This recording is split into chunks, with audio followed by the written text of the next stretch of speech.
Aquarius, hi! Welcome to Mr. Queen PH at titignan natin ang energies ng inyong kaperahan. Money, career, finances for May 2026. This is a general reading. Pwede kayong makarelate, pwede hindi. Just take what resonates. Another reminder, I will not message you or follow you para mag-offer ng services. Mag-ingat kayo sa mga fake accounts and scammers.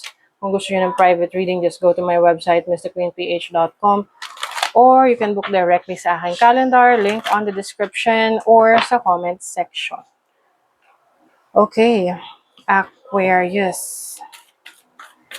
What is the energy ng inyong kaperahan? Money, career, finances, sensuality, freedom flowing. I feel like this is self-expression, no? You're going to use your self-expression, yung iyong talento, skill set, whatever that is, and being authentic sa sarili mo, para maging, yun yung iyong, that can be your source of income. Like, paano mo i-present yung sarili mo. Being authentic, pagpapakatotoo. You also have organization. So, ito yung pag-aayos ng sistema, ng trabaho mo, ng career mo. Makakatulong yan para sa'yo na maging mas madali yung trabaho. Yung planning, being more efficient, na hindi ka scattered, kumbaga. Okay? Maaring magsusulat ka ng sa journal mo or may mga aayusin kang schedule para wala kang makaligtaan. You are also going to improve how you present yourself. Yung pananamit mo, styling mo, mas magiging kapansin-pansin.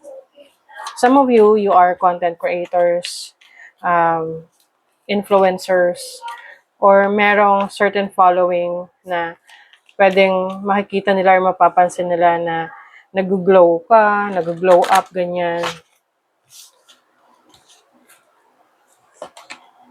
Butterfly. Ang ganda na itong butterfly. This is about transformation, change. So, some of you will undergo transformation in your career. Pwedeng merong endings, new beginnings. Sa trabaho, you're going to let go of something that is no longer serving you to start something new. This is also about self-care. This time, aayusin mo yung sarili mo, pangangalagaan mo yung sarili mo. You will attend to your needs. Okay? Also have the seashell. I feel like meron kang marirealize or madidiscover tungkol sa iyong sarili. This is about spiritual growth rin. Na you'll realize na, okay, I have to do this. Kailangan kong pagdaanan to kasi ito yung paraan para mag-evolve. Kumbaga, kung meron kayo naririnig na maingay sa background, pasensya na yung anak ko maingay. Bigla siya nag-iingay na lang. Oo, pag na-excite siya sa pinanonood niya. Anyway, this is also about self-expression. Like, kasi di ba yung seashell, merong pag inopen mo siya, parang there's something mysterious sa loob. So you're going to be, parang you're opening up to something mysterious in your career or your business. Kumbaga, mas magiging open ka this time sa possibilities ng pwedeng mangyari sa trabaho mo, career mo, pwedeng mas magiging experimental ka. You also have the ray of light. So ito ay focus. Mas focus ka sa goals mo, sa trabaho mo, career mo. Alam mo kung ano yung gusto mo. Meron kang vision and understanding ng mangyayari kapag inayos mo, trinabaho mo yung goal mo.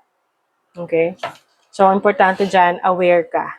Meron kang awareness of the opportunities na pwedeng dumating sa'yo the moment na ikaw ay mas maging bukas sa mga pagbabago, bukas sa mga bago mong matututunan.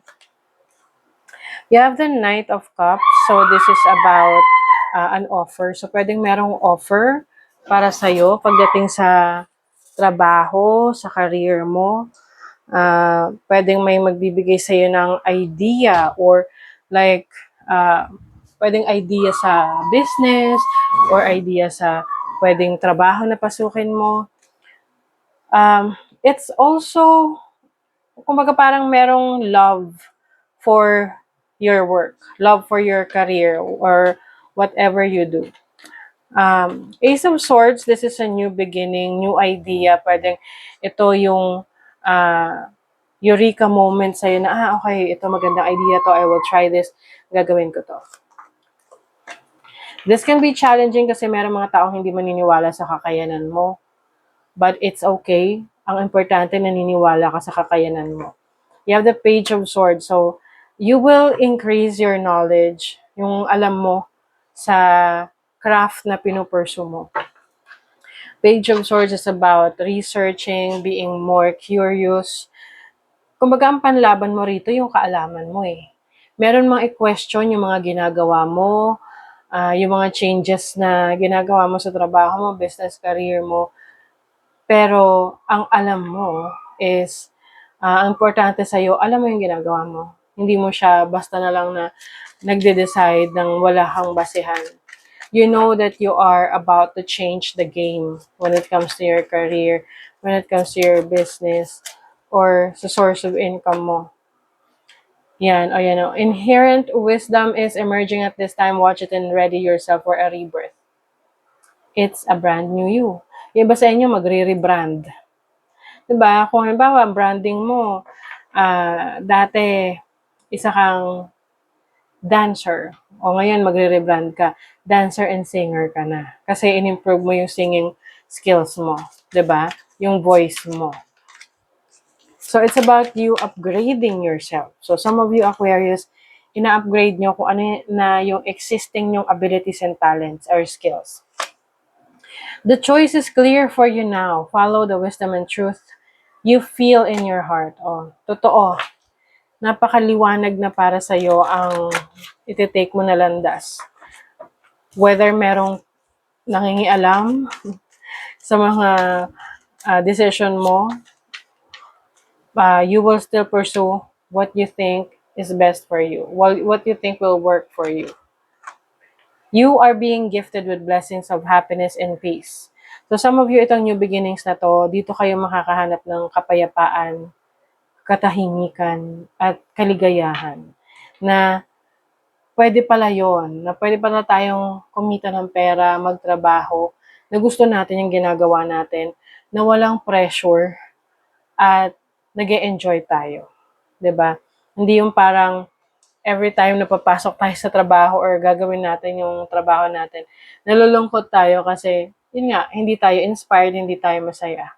But for you, Aquarius, you are going to do what will make you feel happy at meron din tong dadalhing peace of mind sa'yo. Okay? So that is your reading, Aquarius. Thank you so much. See you again.